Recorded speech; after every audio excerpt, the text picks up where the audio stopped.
Hi అండి. ఈరోజు మనం చికెన్ గోంగూర కర్రీ ఎలా చేసుకోవాలో చూద్దాం. ముందుగా గిన్నె పెట్టుకుని ఆయిల్ వేసుకుని ఆయిల్ వీట్ అయిన తర్వాత ఉల్లిపాయ పచ్చిమిర్చి వేసుకుని ఫ్రై చేసుకోవాలి. ఇలా ఫ్రై అయినటువంటి ఉల్లిపాయ ముక్కల్లో క్లీన్ చేసి పెట్టుకున్న చికెన్ కూడా వేసుకుని ఫ్రై చేసుకోవాలి.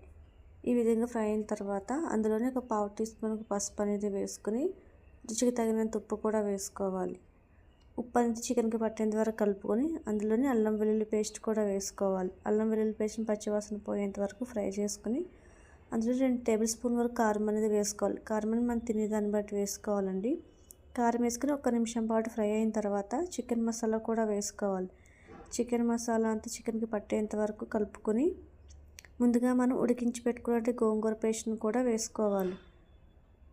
గోంగూర పేస్ట్ని వేసి మొత్తం చికెన్ అంతా కలిసేంత వరకు కలుపుకొని తగినంత వాటర్ వేసుకోవాలి. వేసుకొని ఆయిల్ పైకి తేలేంత వరకు ఉడికించుకుంటే మనకి చికెన్ గోంగూర కర్రీ